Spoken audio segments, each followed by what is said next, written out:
ગરમી તો એવી વધે છે, દિવસે રાત્રે. એપ્રિલમાં મે હોય, મેમાં જૂન હોય, જૂનમાં એપ્રિલ મિડ હોય. અત્યારે એમ જ લાગે કે હમણાં વરસાદ પડશે.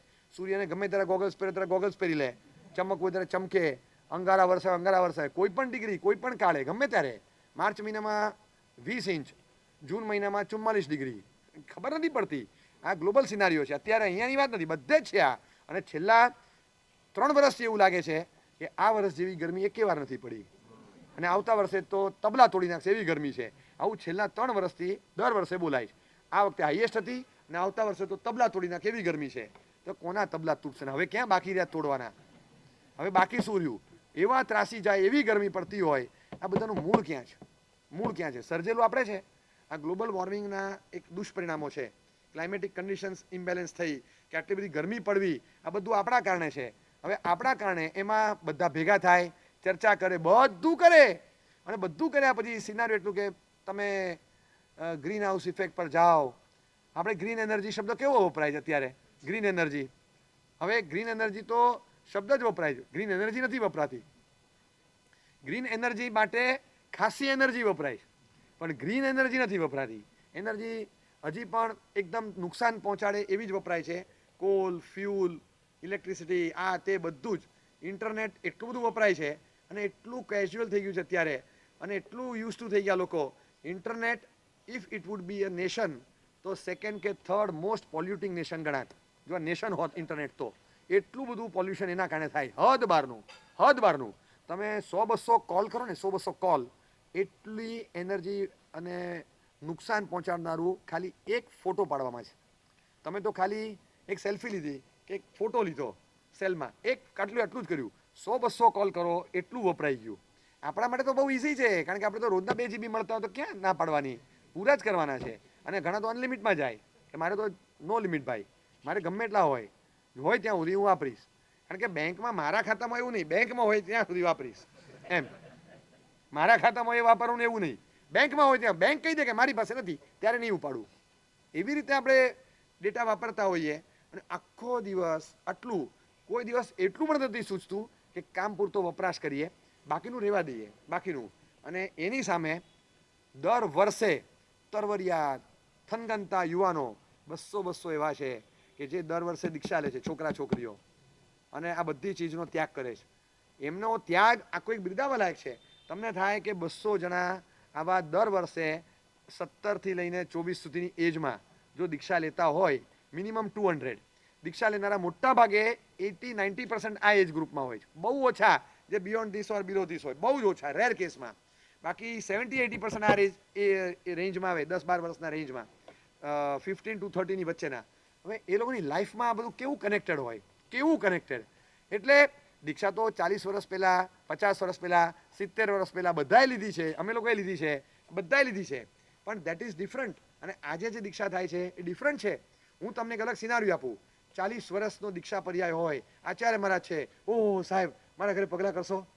નાના વર્ષો તો આવે છે સાહેબ, આપ કરો ને સાહેબ, તમે પગલાં કરો ને સાહેબ.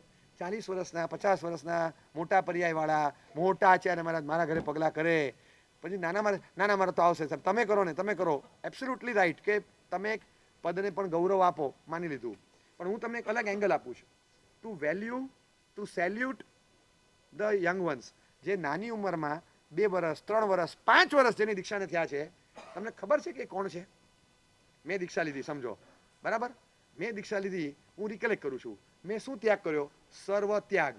હવે આજે જેને દીક્ષા લીધી કે ગયા વર્ષે જેને દીક્ષા લીધી, એમણે શેનો ત્યાગ કર્યો? સર્વ ત્યાગ. પણ મારા સર્વ ત્યાગનું વોલ્યુમ કેટલું ને એમના સર્વ ત્યાગનું વોલ્યુમ કેટલું? દાખલા તરીકે સ્પીકિંગ અબાઉટ જસ્ટ ટેલિવિઝન, તો કલર ટીવી તો ત્યારે તાજું આવેલું. ત્યારે ગુરુવારે છાયા ગીત, શુક્રવારે તબસ્સુમનું ફૂલ ખીલે ગુલશન, એક સિરિયલ આવે લડ્ડુ સિંહ ટેક્સીવાલા, એ મંગળવારે હોય. એક શનિવારે મરાઠી સિરિયલ આવે, રવિવારે બ્લેક એન્ડ વ્હાઇટ મૂવી બતાડે. મીના કુમારી હોય, ધર્મેન્દ્ર હોય, જીતેન્દ્ર હોય, દેવાનંદ હોય, દિલીપ કુમાર ને સાયરા બાનુ હોય. બસ આ બધા જનરલ ફેસીસ ગણીને 10-12, બીજું કંઈ હતું જ નહીં. બસ આ બધું આવે. પાછા એમાં મારા મમ્મીનો કાયદો, 2 જ પ્રોગ્રામ જોવાના. હવે એ 2 પ્રોગ્રામ રવિવારે આખું ટોટલી વીકનું બધું જ મૂકે કે કયા દિવસે કેટલા વાગે શું છે. એટલે એ 15 મિનિટનું અમે કહીએ કે એ નહીં ગણાય. એ તો પ્રોગ્રામ કયો છે એ જોવા જવું ના, એ ગણાશે. હવે તમે આને એક ગણી લો તો પાછળ એક જ વધે. પછી મારે બીજું આ ન ગણાય, તમારે ઘરમાં તસલ ચાલે, આ ગણાશે. તો પછી બાજુવાળા એક આંટીએ તેને પૂછીએ કે ગુરુવારે શું છે, રવિવારે કયું મૂવી છે, પછી નક્કી કરીએ હવે શુક્રવારે મેચ છે, રવિવારે મૂવી છે. એક જ બચ્યું છે. હવે 2 વાર જ આમ થાય એવું છે, એમાં એક ખર્ચી નાખ્યો. હવે શું કરવું? એટલું બધું આમ તકલીફ પડે. અને આટલું જ હતું, બીજું કંઈ હતું જ નહીં. બાકી એની ટાઈમ બપોરે 2 વાગે, સવારે 10 વાગે, રાત્રે 3 વાગે ટીવી ચાલુ કરો ને, ગર બસ આમ જ આવે ટીવી પર. કશું જ ના દેખાય, કંઈ ના દેખાય. તમે આજે તો તમે જુઓ, નળ ચાલુ કરો જેમ પાણી નીકળે એવી રીતે ગમે ટાઈમે ગમે તે બટન દબાવો, ગમે તે સિરિયલ લાવો, ફટાક કરતું આવે. બધા જ પ્રકારના પ્રોગ્રામ તમને 24 આંખ અને 1200 વર્ષનું આયુષ્ય આપે તોય પૂરા થાય એમ નથી, થઈ જ ન શકે એટલું છે. તમે હજી આજે એક શરૂ કરો ને, ખાલી એક દિવસમાં જેટલું નવું અપલોડ થાય છે ને એટલું તમે એક વર્ષમાં જોઈ શકો એમ નથી. એટલું એક દિવસમાં અપલોડ થાય નવું કન્ટેન્ટ.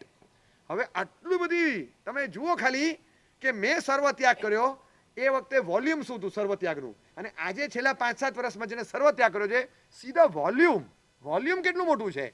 જો diksha is diksha, no matter. Difference ક્યાં પડે કે એ સમયની દીક્ષા અને આજના અતિશય વિકસેલી અવસ્થાના સમયની દીક્ષા બહુ મોટો ત્યાગનો વોલ્યુમ છે. તમારા વૈરાગ્યની કસોટી થઈ જાય અને બધા જ પ્રકારના ગોટપીટ બધું કરીને આવેલા હોય, હાથમાં મોબાઈલ, સોશિયલ મીડિયા, આ બધું જ જોઈને રમીને પછી આવ્યા છે. અને પછી આમ કરીને ફળા કરતું વરસીદાન કરીને નીકળી જવું અને દીક્ષા લેવી, તો તમને લાગે કે આ ઇઝી નથી, આ કામ બહુ સહેલું નથી, બહુ ગટ્સવાળું છે. અને એ જ્યારે દીક્ષા લેતો હોય, એક ચીજ છોડવી નથી ગમતી, રાત્રે 11 વાગ્યા પછી મોબાઈલ સાયલેન્ટ કરી દેવો. સાહેબ નોટ પોસિબલ. અમારો મોબાઈલ સાયલેન્ટ કરવાનું કામ એક જ જણ કરે છે, બેટરી. બસ બેટરી પૂરી એટલે બંધ. બેટરી પરથી નક્કી થાય કે કેટલા વાગે સુવાનું. એને નક્કી કરે તો હું વહેલો સુઈ જાઉં, એ જગાડે તો 3 વગાડું. એટલે મને કોઈ દિવસ એવું લાગતું નથી. બેટરી પૂરી થાય, બસ જેમ આયુષ્ય હોય એટલું માણસે જીવવું જોઈએ, એમ બેટરી હોય એટલું મોબાઈલે ચાલુ રહેવું જોઈએ. આપણે ચાલુ જ રાખીએ કન્ટિન્યુઅસ. આખો દિવસ એમાં જતો રહે, 6-6, 8-8 કલાક સ્ક્રીન ટાઈમ હોય છે. સ્ક્રીન ટાઈમ 6-6, 8-8 કલાક. એટલે શરમ આવે આપણને.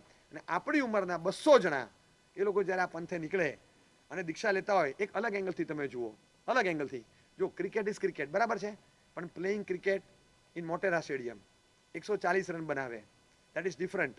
અને પર્થ કે સિડની કે મેલબર્નમાં જઈને ગાબાની પીચ ઉપર ખાલી 60 રન બનાવે, હું કહું છું 3 કલાક ટકી રહે, that is quality. Different quality છે ને.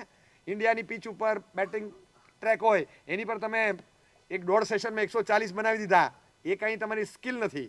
પણ ત્યાંની રાઇઝિંગ બોલ્સ ડિલિવરીઝ આવતી હોય, ઉછળતા નાકની દાંડીએ જ વાગે બધા, અને તમને ગુડ લેન્થ બોલ પરથી પણ બોલ અહીંયા ઉછળીને આવે, એવા સ્પોટ પરથી પિચ થઈને બોલ આવતા હોય, તમને એમ લાગે કે ગોળીબાર ચાલે છે. અને ત્યાં 3 કલાક કોઈ ટકી રહે ને, ખાલી એ સ્કિલ છે. ક્રિકેટ ઇઝ ક્રિકેટ, પણ playing in Motera and playing in Melbourne, that is different. એમ દીક્ષા ઇઝ દીક્ષા, પણ તમે 1980માં, 90માં, 2000માં લ્યો અને 2020, 25, 26માં લ્યો, દેટ ઇઝ ડિફરન્ટ.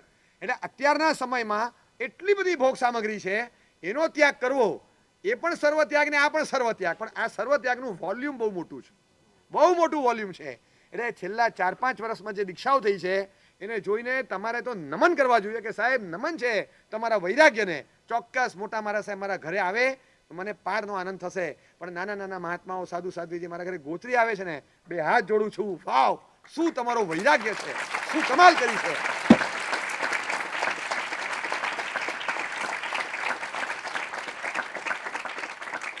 મનમાંથી ઉપાડો આ ભાવને કે જે ચીજ અમે એક દિવસ નથી છોડી શકતા. આમ દર્પણમાં મોઢું જોયું નથી ને વાળ સરખા કરવા માંડીએ. રસ્તા પરથી ચાલતા ચાલતા કોઈ ગાડીનો સાઈડ સ્ક્રીન બહાર હતો, એમાં આમ કરવા માંડીએ. જમવા બેસીએ તો થાળી પીરસાય એ પહેલા થાળીમાં જોઈને આમ કરવા માંડીએ. ગમે ત્યાં ચાંદલો કર્યો દેરાસરમાં તો ચાંદલો કરીને પાછો આમ કરવા માંડીએ. 1 મિનિટ અમારે રહેવાતું નથી. અને તમે નીકળી ગયા, આ કાંસકોને દર્પણ તમને અર્પણ, જાઓ રાખો, અમારે નથી જોતું, નીકળી જવાનું. અને કેવો વૈરાગ્ય, કેવો વૈરાગ્ય. 20-22 વર્ષની ઉંમરની દીકરી મીઠીબાઈ કોલેજમાં મુંબઈમાં ભણે, આખું કલ્ચર તમે ત્યાંનું જુઓ. અને ત્યાં ભણનારી એ છોકરી, ઘરમાં સંઘર્ષ ચાલે છે, ગ્રેજ્યુએશન પૂરું થાય ત્યાં સુધી વાત નહીં, પપ્પા કે દીક્ષાની જ વાત નહીં, કે મારે વૈરાગ્ય છે, મારે નીકળવું છે, મારે ગ્રેજ્યુએશન પૂરું નથી કરવું, ત્યાંનું વાતાવરણ મારા ભાવને તોડે એવું છે, ઘરમાં સંઘર્ષ ચાલે. કંઈ વાંધો નહીં, તું પ્રૂવ કર, તું પ્રૂવ કર. તારી જિંદગી જે હતી આ તો ઠીક છે, હમણાં થોડી ચાનક લાગી છે કે ના મને ચાનક ચડી છે, પણ હવે આ કાયમ આ જ ભાવ રહેશે. આ તું પ્રૂવ કર. અને છોકરીએ પ્રૂવ કર્યું.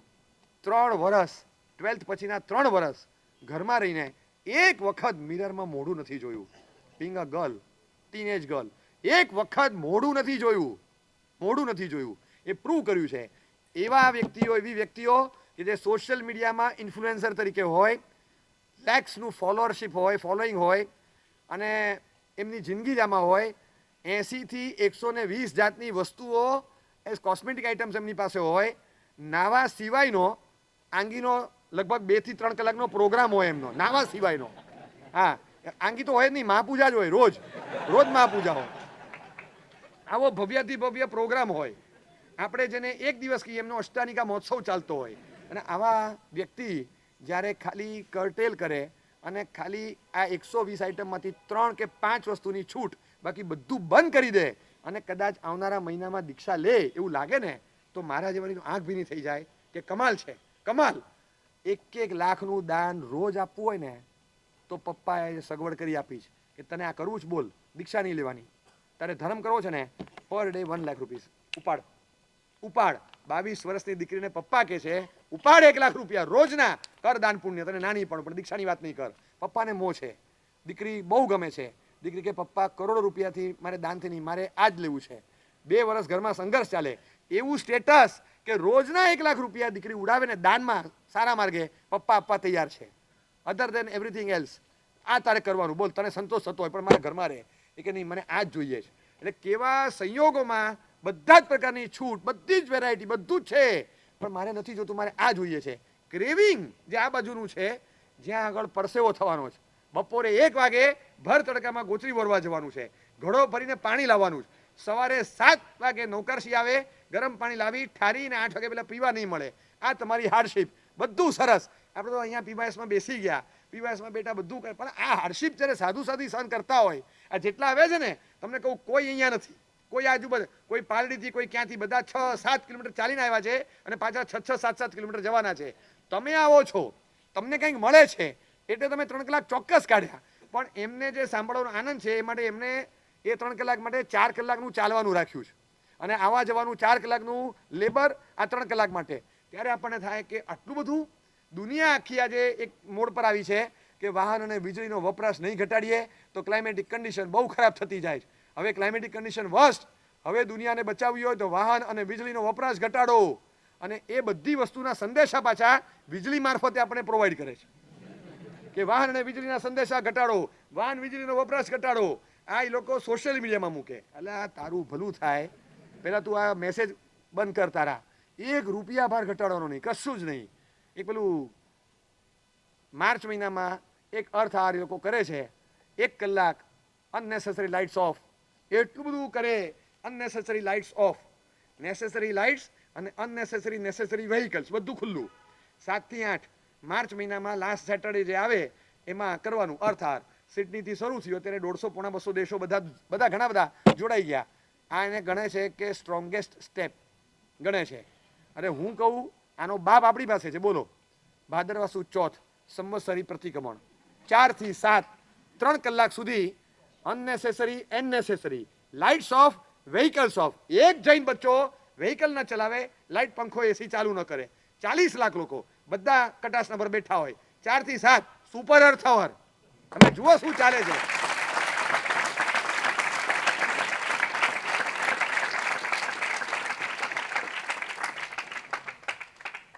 આપણને લાગે કે વાવ શું લાઈફસ્ટાઈલ છે. તમને વિચાર આવે કોઈ દિવસ કે આ કેટલું. એક એવરેજ માણસ 2 ટન કાર્બન એમિશન કરે છે. 2 ટન કાર્બન ઉત્સર્જન વાતાવરણમાં. 100 જણા ભેગા થાય એટલે 200 ટન. 1000 લોકો હોય એટલે 2000 ટન કાર્બન અંદર એડ થાય. એક માણસ એટલે 2 ટન કાર્બન નવું વાતાવરણમાં જોડે. બરાબર. હવે આ એવરેજ માણસની વાત છે. ઉદ્યોગપતિ હોય, મોટો શ્રીમંત હોય, એ બધા જુદા પાછા, કારણ કે એરિયા વાઇઝ હોય. પાણી હોય તો પાણી પાલડીવાળા 250 લીટર પર ડે વાપરે છે. બોપલ આમલીવાળા હવા 200-250 લીટર પર ડે વાપરે છે. શહેરી તો બાજુ એટલું જ છે કે એવું નથી કે અહીંયા ગેંડો છે ને ત્યાં હાથી છે, એવું નથી. શહેરી તો એવડા જ મળ્યા, પણ એ લોકોના શાવરમાંથી પાણી છૂટે વધારે, થોડું કાણા મોટા હોય. વધારે હોય, ડ્યુરેશન વધારે હોય, ફ્રીક્વન્સી વધારે હોય, ફ્લુએન્સી વધારે હોય. એ લોકોને એમ છે કે અમારા સ્ટેટસ પ્રમાણે અમારે પાણી વાપરવું જોઈએ. કારણ કે બાથરૂમ 40 લાખનો હોય ને બાથરૂમ 4 કરોડનો હોય, તો પાણી એ રીતે વપરાવું જોઈએ ને એમ. અરે ખાલી માત્ર પાણી કેટલું વેડફાય. હું 1.5 કરોડની ગાડી લાવું છું અને હવારના પોરમાં આપણને કેવા આવે, સાહેબ પાણી એટલી તંગી હોય, આપણે દેરાસરમાં અભિષેક કરીએ, કેટલું પાણી જતું હોય. તારી ઇનોવાનો અભિષેક કરે હવારે ત્યારે જોવા જાય. એને જ્યારે નવડાવે ત્યારે અટું તો તારા બાબાને નથી નવડાવતો તું. હવારે જોયો છે કેટલું પાણી સોસાયટીમાં બધે ધોળાતા, કેટલું બધું ધોવે છે. આટલું પાણી વેડફાય, કોઈને કશી પડી નથી હોતી, ગણતરી હોય. અને એક માણસ 2 ટન કાર્બન, નોર્મલ માણસ 2 BHK ના ફ્લેટમાં રહેવાનું, એક ટ્યુબલાઇટ, 2 ટ્યુબલાઇટ, 2-3 લેમ્પ, એકાદ પંખો, કદાચ એકાદ નાનું એસી જે ક્યારેક ઓકેશનલ ચાલતું હોય, બસ આવું 2 થી 3 ટનની વચ્ચે એક એવરેજ માણસનું. અત્યારે હવે 3 ટને પહોંચ્યું હશે. 2 થી 3 ton, average 3 ton per year per head carbon emission add થાય છે. બરાબર. અમે 20,000 સાધુ સાધ્વી છીએ, સમજો. ઇફ વી વેર નોટ સાધુ સાધ્વી અને 20,000 અહીંયા ન હોત અને સંસારમાં હોત, તો કાર્બન એમિશન નવું કેટલું એડ થાત? કેટલું? અમે 20,000 છીએ ને, એક એવરેજનું 3 ગણો તો કેટલું થાય? હા, હજી તમને કહું છું, હજી નહીં આવડે તમને કેલ્ક્યુલેશન. 60,000 છે ને, 60,000 ન થાય. હું તમને સમજાવું. બધા નોર્મલ માણસ હોત, 2 અદાણી 3 અંબાણી ના હોત, આમાંથી કોઈ હોત ને. હવે હજી તમને કહું, અમે 20,000 છીએ. એ તો દીક્ષા લીધી એટલે 20,000. ન લીધી હોત તો અમે 80,000 નો હોત. હા,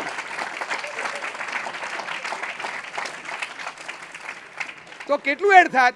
હવે 80,000 ઇન્ટુ 3 કરો, 2.5 લાખ ટન દર વર્ષે કાર્બન એડ થતું અટકે છે, just because of the white clothes.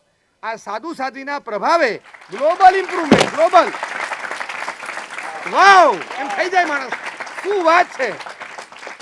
અહોભાવ થાય કે અત્યારે વર્તમાન જગતમાં ત્રાસી ગયેલી દુનિયા છે. એ વખતે કોઈની પાસે કોઈ થિયરી નથી, ત્યારે પ્રેક્ટિકલ વર્કશોપ ચાલુ કરાવી છે કે જીવવું છે. અમે એને સંયમ કહીએ છીએ. You can consider it and say it is a eco friendly lifestyle કા વર્કશોપ હે. ચલો આ જાઓ, 1.5 મહિના આવો તો ઉપધ્યાનનું એક નાનું મોડ્યુલ છે. લાઈફ ટાઈમ આવવું હોય તો પછી વાત, પણ એક ઉપધ્યાનના નાના મોડ્યુલમાં આવો તો આ જ મોડ્યુલમાં તમને કામ મળે.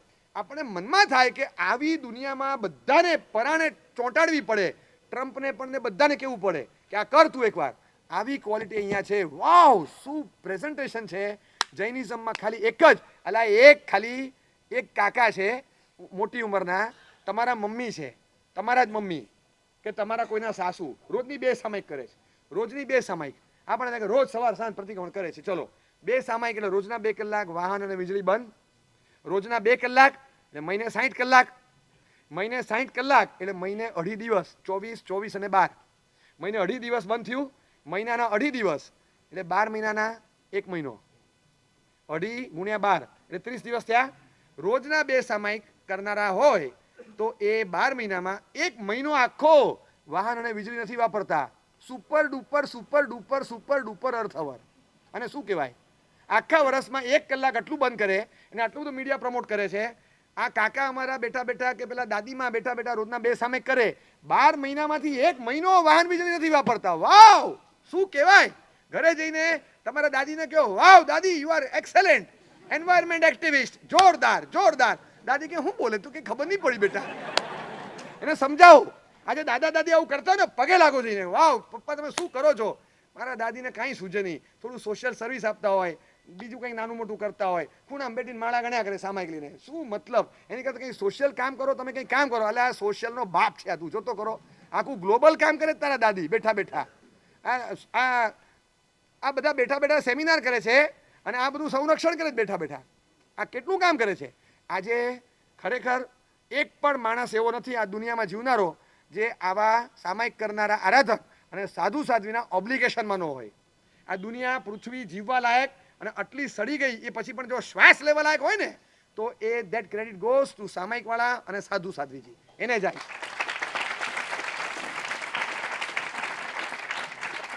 એ લોકો આ બધી હર્ષિપ રાખે છે અને એવરેજ બિલ્ટઅપ કરે છે. તમે વધારે પડતું પોલ્યુટ કરો, અમે જરાય પોલ્યુટ ના કરીએ, એટલે એક એવરેજ બિલ્ટઅપ કરીને આ પૃથ્વી પર હજી તમને રહેવા લાયક દુનિયા આપી છે. અને બીજું, શ્વાસમાં અમારે પોલ્યુશન જે આવે છે એ તો તમારી વાહનોના કારણે આવે છે. અમારે તો દોડાવવાના નથી, અમારે ગાડી વાપરવાની નહીં, પણ તમારી દોડતી ગાડીનું પોલ્યુશન અમારે રોડ પરથી શ્વાસમાં લેવાનું, અને નુકસાન એને જાય છે. એટલે જેટલા સાધુ સાધ્વી છે ને એ બધાને શંકરની ઉપમા અપાય, શંકરની, કે ઝેર પીને અમૃત આપે છે. આ બધું ઝેર પીને અમૃત આપનારા છે. એટલે આ જોયા પછી તમને લાગે કે વાવ ગ્રેટ, તમે ભૂલી જાઓ બધા રજનીકાંત બધાને ભૂલી જાઓ, કોઈ છે નહીં, કોઈ ટકેમ નથી. હું તો બહુ પ્રાઉડ ફીલ કરું છું કે આ સેક્ટરમાં આવવાનું મન થયું. તમને આની વેલ્યુ ખબર પડશે ત્યાં સુધીમાં આ સેક્ટર હાથમાંથી નીકળી જશે. આપણે વેલ્યુ ન કરી શકીએ. દુનિયાના કોઈ પણ peace award, environment award, ecological બેલેન્સના કોઈ પણ આવા એવોર્ડ આવે ને, બધા જ એવોર્ડ આ સફેદ કપડાવાળા છે કોઈને મળે એમ નથી. એના પ્રોફાઇલ એવા બોલે છે. આ બધા જે સામાન્ય બે આની રમીને જે લઈ જાય છે ને, just because they don't apply, એ લોકોને કંઈ પડી નથી. એ તો અમારી અંતરંગ સાધના છે, અમારે આની કંઈ પડી નથી. એક પણ એવોર્ડ આના સિવાય કોઈ લઈ શકે એમ જ નથી. સોશિયલ વેલફેર હું તમને બતાવું સાધુ શું કરે છે, તમે કેટલું કરે છે. પબ્લિક વેલફેર એ શું કરે તમને સમજાવું. એક ઉપદેશ આપીને કરોડો રૂપિયાનું દાન અપાવે અને કેટલાય લોકોના જીવનમાં શાતા પહોંચાડે, એક જબાન હલાવીને, ખિસ્સા વગરનો સાધુ કેટલા કરોડો રૂપિયા તમારા ખિસ્સામાંથી કઢાવી નાખે અને સારા કામમાં વપરાવે. આ કામ કરતા એને આવડે છે, એની વેલ્યુ તો આપણે કરતા જ નથી. આપણે એ ખબર નથી કે એની સોશિયલ વેલફેરની શું તાકાત છે. આટલા બધા કાર્યો જોઈએ. અત્યારના જગતના ચકાચોંધ થાય એવી દુનિયા, social media, glamorous world, OTT platform, web series અને આ તોફાન, એની બધીની વચ્ચે 20-22 વર્ષની દીકરો કે દીકરી આજે આ ગ્લેમર વર્લ્ડની બહાર નીકળી જાય. બધા જ પ્રકારના તોફાનો જોયા છે, થોડા ઘણા કર્યા છે, ત્યાંથી પાછા ફર્યા છે. હવે બધું છોડીને નીકળીને સંયમના માર્ગે જાય અને એવું અણિશુદ્ધ સંયમ પાળે, એવું કડક સંયમ પાળે. 12 વાગે ગોચરી વોરવા માટે ગયા હોય, લુખ્ખી રોટલી વોરીને લાવે, બોળવા માટેની આંબેલની દાળ પણ આંબેલ ખાતામાંથી નહીં લેતા. કોઈને ત્યાંથી ભાતનું પાણી મળ્યું તો ભાતનું પાણી લઈ લે, અને કોકના ઘરેથી લુખ્ખી રોટલી લીધી, એ રોટલી ભાતના પાણીમાં બોળીને આંબેલ કરી લે કે ના મારે આંબેલ ખાતાનું પણ વાપરવું નથી, દેટ ઇઝ મેન્ટ ફોર મી, મારા માટે બનાવ્યું છે, મારે નથી જોતું. નિર્દોષ ગોચરી આ રીતે લાવે અને જે કડક રીતે જીવન ચલાવતા હોય, 40-45 ડિગ્રીમાં ક્યાંક પેસેજની કે અગાસી પાસેની જગ્યા શોધીને થોડીક ઠંડક રહે એવી જગ્યામાં ત્યાં જઈને સંથારો કરે. સવારે જાગે ત્યારે કપડાં સંથારો બધું ભીનું હોય, સૂકવવું પડે, અને શાંતિથી સવારે 4:30 જાગીને પ્રતિક્રમણ કરતા હોય, શરીર પરથી રેલા ચાલતા હોય, ત્યારે લાગે કે વાવ કમાલ છે. એસી વગર 1 સેકન્ડ નથી ચાલતું. સાધુ ભગવંતો, સાધ્વીજી ભગવંતો, તમને ધન્ય છે. તમે કઈ રીતે જિંદગી ચલાવો છો. વિહાર, શ્રમ, આ ગરમી, ઠંડી, બધામાં તમારે રહેવાનું, અને કઈ રીતે તમારી ક્રિયાઓ, સ્વાધ્યાય બધું ચાલે છે. 1 મિનિટ પણ અમારાથી ચાલતું નથી. ગાડીમાંથી બહાર નીકળ્યા, લિફ્ટમાં બેઠા અને ઉપર પહોંચ્યા. એક ગાડીની બહાર નીકળ્યા અને ઉપર પહોંચ્યા. આટલી જ જગ્યા, આટલી ગાડીમાં એસી હતું, ઘરમાં એસી ચાલુ છે, બરાબર. આ જે વચ્ચે કહેવાય ને, ટેકનિકલ ભાષા મને વિગ્રહ ગતિ કહેવાય, તમને ખબર નહીં પડે. આ ટ્રાન્ઝિશન પીરિયડ કહેવાય ને. બસ આટલા સમય પૂરતું ખાલી તમને એસી ન મળ્યું. હા હા જલ્દી એસી ચાલુ કર, એસી ચાલુ કર. મરી ગયા. અને એમાં પણ જો તને કીધેલું હતું હું 2 વાગે આવું છું, 1:45 ચાલુ કરી દે, કુલિંગ કરીને રાખ ભાઈ. આ 15 મિનિટ લાગશે. આ દિવાલો જો ગરમ ગરમ થઈ ગઈ છે. હા દિવાલ એટલી ગરમ છે ને, આ પાણી છાંટવું પડે એવી ગરમ છે. અરે તમે એ વિચારો છો ત્યારે આમ વિચાર તો કરો ખાલી. હું કહું છું ભલે બીજું ના છૂટે, આપણે એટલું કરી શકાય કે અમુક છે ને કે અમુક મોજશોખ અને જે ડેન્જરસ અને એકદમ જે ડિસ્ટ્રક્ટિવ મોજશોખ છે, બંધ કરી દેવાના. આવા આલંબન રાખો. વાવ ગ્રેટ. તમે વિચાર કરો ખાલી કે અનનેસેસરી ગરમી લાગે ત્યારે કરીએ, અનનેસેસરી વગર કારણે 12 મહિના એસી વાપરવું જરૂરી નથી. 4-6 મહિના તો એવા હોય છે જેના વગર ચાલે એમ છે કે ફેનથી ચાલે. શેના માટે આ સગવડનો ઉપયોગ કરવો? શેના માટે પણ કોઈ કારણ નથી. નુકસાન છે વિરાધના જીવની તો છે જ, સાથે ક્લોરોફ્લોરોકાર્બન, CFCs જે બધા છોડે છે એ બધું જ ગ્રીનહાઉસ આખી ઇફેક્ટ તોડે છે. ઓઝોનના લેયરમાં સૌથી મોટું ગાબડું પાડનારું તત્વ જ આ છે, CFC. અને એ બધું જ્યારે અંદરથી છૂટે, નુકસાન કરે, બીજા કોઈ વસ્તુને અંદર ઉમેરે તો એ છેલ્લે નુકસાન આ કરે. એટલે ગરમી વધે એટલે ઠંડક વધે એટલે પાછી ગરમી વધે એટલે પાછું ઠંડક વધે. આ સિરિયલ ચાલ્યા જ કરે. તમે એસી વધારો એટલે ઓઝોનના ગાબડા પડે એટલે પાછું ગરમી વધે એટલે પાછી ઠંડક વધારો. 2 એસી 1 ટનના હતા 1.5 ટનના 2 લગાડો એટલે પાછી ગરમી વધે, પાછું ઠંડી વધે, પાછી ગરમી વધે, પાછી ઠંડી વધે. તો નેવર એન્ડિંગ ગેમ છે, ચાલશે જ નહીં. થોડો કંટ્રોલ લાવવાનો પ્રયાસ કરીએ. મનમાં આમ છે ને અંદરથી થાય એવું લાવો કે આ બધી જગ્યાઓમાં જો લાગ્યું ને વાવ શું મળ્યું છે, આપણે તો વેલ્યુ નથી કરતા, જન્મથી મળ્યું છે આ બધું. જે લોકોને બહારની દુનિયામાં રહેતા હોય એને ખબર પડે કે શું છે. મને હજી ખ્યાલ છે કે પીડીપીયુ અને બધા કોલેજમાં અમુક ભણનારા સ્ટુડન્ટ હતા. મને ગાંધીનગરનો એક છોકરો કહેતો હતો કે સાહેબ અમારા સર હતા, એ સર એકવાર લેક્ચરમાં બોલેલા, એણે મને લેટર લખ્યો છે, મારી પાસે લેટરની કોપી છે, કે આજના જેટલા માણસો એન્વાયરમેન્ટ પર ભાષણ આપે છે ને, કોઈને બોલવાનો અધિકાર છે જ નહીં, છે જ નહીં, એબ્સોલ્યુટલી નહીં. આ દુનિયામાં માત્ર 2 કે 3 જ જણા એવા છે, રેડ ઇન્ડિયન્સ, ગામડામાં રહેનારા જે ગમાર લોકો, અને જૈન સાધુ સાધ્વીજી. એક્સેપ્ટ ધીસ 3 કોઈએ એન્વાયરમેન્ટ ઉપર ભાષણ આપવાનો અધિકાર નથી. પહેલાં એન્વાયરમેન્ટને સમજો, પછી ભાષણબાજી કરો. મારે ન બોલાય, તારે ન બોલાય. કે પબ્લિકલી અમારી વચ્ચે ક્લાસમાં બોલ્યા, બિંગ અ જૈન સે પ્રાઉડ ફીલ થયું. પછી હું પૂછવા ગયો કે સર તમે આ કેમ કીધું? કે લાઈફસ્ટાઈલનો અભ્યાસ કર, તું તો જૈન છે, તને ખબર ન પડે કે કેવી કડક લાઈફસ્ટાઈલ છે. આપણે તો ભાષણ ઠોકીએ બધા.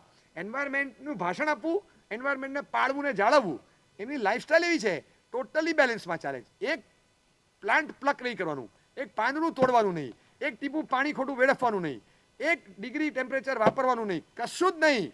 આટલી કડક જીવનશૈલી હોય, આ લોકો એન્વાયરમેન્ટ જાળવે. આપણે તો ભાષણબાજી કરીએ છીએ ખાલી, અને બધું બગાડી નાખીએ છીએ. આપણે બોલવાનો અધિકાર જ નથી.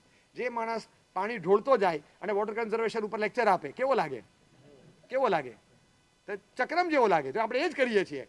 આ સાંભળીએ ત્યારે થાય કે there are people who value this things. અને એ લોકો વાવ શું સ્ટાઇલ છે. લાઈફસ્ટાઈલની દ્રષ્ટિએ જુઓ તો અત્યારની લોકો એમ કહે છે કે સાધુ મહારાજની લાઈફસ્ટાઈલ કેવી છે. મને લાગે છે મોસ્ટ અપડેટેડ. આ અપકમિંગ લાઈફસ્ટાઈલ છે. હવેના ટ્રેન્ડમાં જે આવશે ને, એ લાઈફસ્ટાઈલનું મોડ્યુલ આજે અમારી પાસે વર્ષોથી છે. હા, એટલે એ હવે ભવિષ્યમાં આવવાની. એઝ અ વર્ચ્યુ અમારી પાસે છે, એઝ અ કમ્પલ્શન તમારી પાસે આવશે. હા, 100% અમારી પાસે એઝ અ વર્ચ્યુ છે, તમારી પાસે એઝ અ કમ્પલ્શન આવશે. અમારી પાસે ગુણ સ્વરૂપે છે, તમારી પાસે ફરજ સ્વરૂપે આવશે. પણ આવશે આજ ફોર શ્યોર, કારણ કે એના વગર છૂટકો છે જ નહીં. કોઈને ચાલવાનું નથી. આજે તમારે જેટલા તોફાન કરો કરી લો, છેલ્લે કાલે તો તમારે 1 ટાણું 2 ટાણું કટાસણું, બીજું કાંઈ છે નહીં. આ જ આવવાનું છે. કારણ કે બીજું કરી કરશે એમ છે નહીં. તોફાન બધા પૂરા થવા આવ્યા. હવે હોવું જોઈએ, દુનિયા સર્વાઈવ નથી કરી શકતી, એટલા તોફાન કરી દીધા. ત્યારે લાગે કે આપણો જે રિલિજિયસ પ્રેક્ટિસીસ, જે આચાર, જે વિચારો, જે સિદ્ધાંતો છે, વાવ, આખા ગ્લોબલ લેવલ પર કેટલું સરસ છે. તમને કોઈ પૂછે what is Jainism, what is Jainism, તો તમે ટૂંકમાં તમે સમજાવો કે ટોટલી મારા આત્માને, બીજા કોઈ પણ વ્યક્તિના શરીર કે મનને અને એન્ટાયર પ્રકૃતિ એટલે કે નેચરને જરા પણ નુકસાન ન પહોંચાડવું, એવી લાઈફસ્ટાઈલ, દેટ ઇઝ જૈનિઝમ. આવું તમે સમજાવો એને. બહુ લાંબી પોડી ફિલોસોફીમાં નહીં જવાનું, સીધી એની રૂરલ લેંગ્વેજમાં, એને એની ભાષામાં સમજી જાય, ટપ્પો પડે એવું. મારા આત્માને, તમારા શરીર અથવા મનને અને એન્ટાયર પ્રકૃતિને, નેચરને થોડું પણ ડેમેજ ન થાય એવી રીતે જીવન જીવવું, બસ that is practising Jainism. Jainism is not a religion, it is a lifestyle. Sustainable lifestyle છે.